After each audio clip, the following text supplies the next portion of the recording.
네, 봅시다. 108쪽이고요. 이번에는 뭐라고 나와 있냐면 집합 사이에 포함 관계라고 나와 있네. 자, 우리가 다시 볼게요. 우리는 현재 누구를 배우고 있냐면 집합이라고 하는 친구를 배우고 있고, 집합하면 나와줘야 될 단어가 있어. 집합이 뭐라고 했습니까? 라고 하면 두 글자 뭐가 나와야 된다?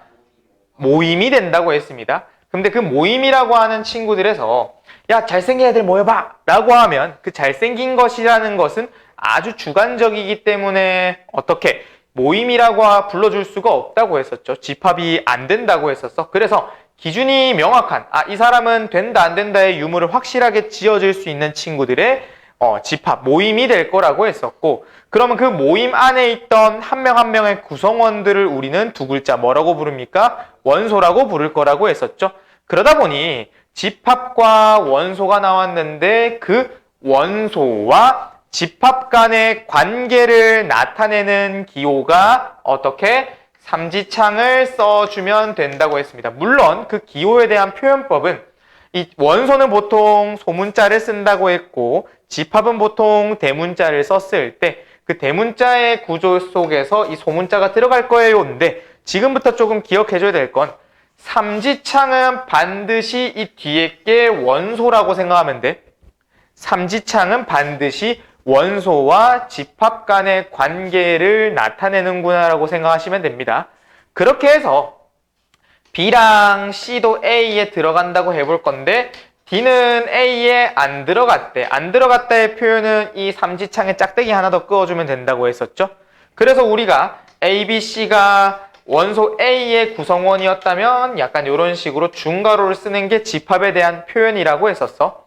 그러면 이번에는 어떤 말을 할 거냐면 집합과 집합 간의 관계에 대해서 살펴보자 이건 거야. 집합과 집합 간의 관계.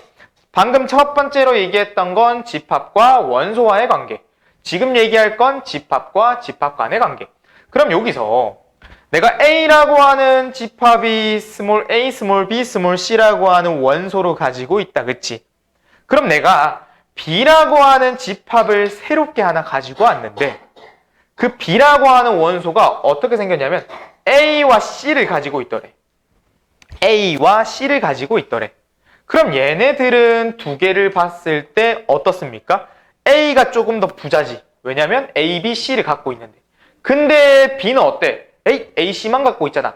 나도 가지고 있던 물건 A, B, C 세 개 중 얘가 물건 두 개를 가지고 있는 거야. 그러면 구성원들을 살폈을 때 어떻게 된 거냐면 A가 조금 더 상위에 대한 내용을 갖고 있겠죠? 좀 더 많이 갖고 있잖아. 그래서 우리는 이거를 얘네 구성원들 원소를 봤더니 관련되어 있었고 이 B라고 하는 원소가 A라는 집합, 다시 B라고 하는 집합이 A라는 집합보다 적게, 근데 그 A의 원소들의 구성원들로 새롭게 만들어졌잖아. 그럼 우리는 어떻게 부를 거냐면 이 B라고 하는 것은 A의 부분집합입니다 라고 말을 하는 거야. 부분집합. 부분집합입니다. 이런 식으로 얘기를 해요. 다시 우리가 B라고 하는 집합은 A의 부분집합입니다는 그 부분집합이라고 하는 거의 의미가 일부분을 가지고 있다라고 생각을 하면 되는 거예요. 되겠습니까? 예를 들어서 또 한 번 더 A라고 하는 집합이 1, 2, 3, 4부터 어디까지? 10까지 갔다 해볼게. 근데 B라고 하는 원소가 첫 번째 B1이라 해볼까? B1이라고 하는 게 1, 2, 3, 4를 가졌대요. 근데 B2라고 하는 놈은 어떻게 가진 거냐면 0, 1, 2를 가졌대. 그럼 어떻습니까? B1은 이 A라고 하는 집합의 원소들의 일부분을 발췌해서 만들어내면 어떻습니까? 일치하죠. 1, 2, 3, 4 딱 A에 있는 원소에 다 들어와 있잖아. 근데 B2는 어때? 누가 없어? 0이라고 하는 원소가 A에 없는 애, 새로운 애였잖니. 그러면 B2는 A에 포함이 될까 안 될까? 포함이 안 되는 거예요. 자, 그럼 이런 상황을 어떻게 기호로 나타내냐면 A라는 집합 안에 B1을 만들어낼 수가 있네. 일부분으로 구성됐네. 그것의 이름을 부분집합이라 부르고 어떻게 쓰냐면 C를 늘린 약간의 이지창, 저기가 삼지창의 모습을 가졌다면 이 친구는 이지창의 모습을 가집니다. 요거는 사실 영어 약자 C를 따온 건데 그 C는 뭐냐면 포함되다, 포함하다라고 하는 컨테인의 약자입니다. 포함하고 있는 거예요. 되겠습니까? 자, 그렇다면 이 B2라고 하는 요소는 A에 포함이 됐어, 안 됐어? 1부는 들어갔지만 1부는 안 들어갔잖아. 안 들어가 있는 애가 누구? 0 때문에. 그럼 얘는 포함이 안 됐기 때문에 이렇게 또 짝대기 하나 그어주면 돼. 되겠습니까?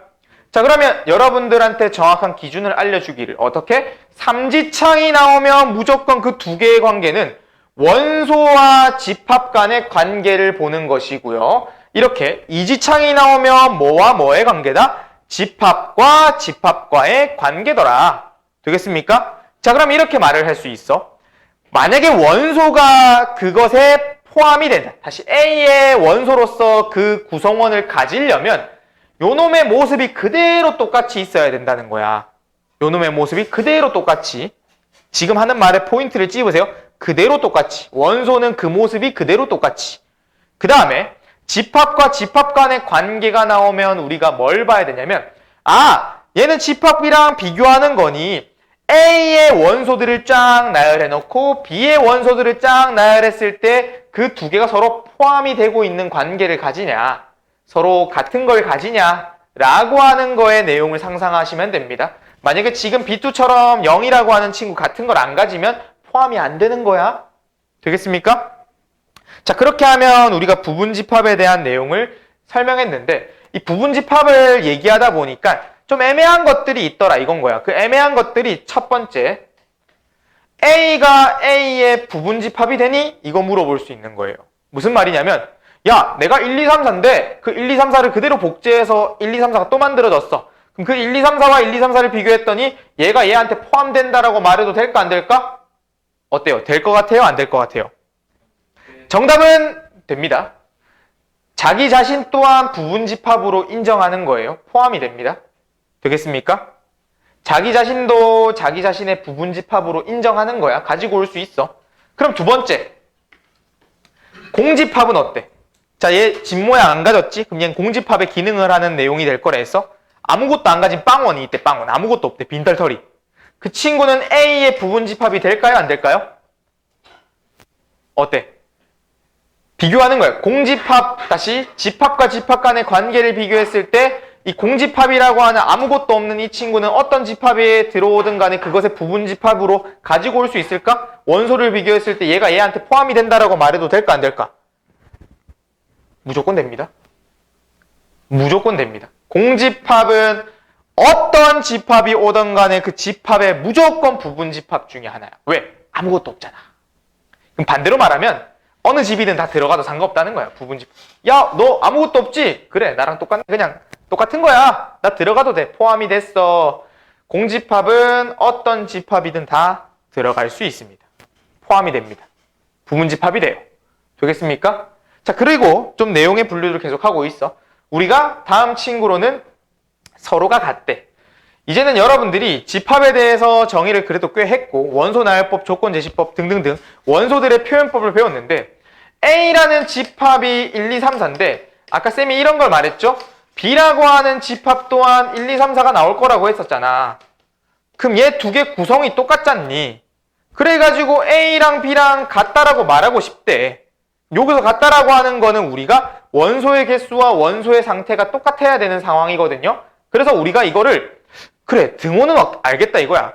근데 이걸 제대로 된 기호로서 우리가 배우고 있는 기호로서 뭔가를 말을 해보려고 한다면 어떤 형식이 되면 됩니까? 라고 했을 때 A가 B의 부분집합이면서 반대로 똑같은 상황이야. AND야.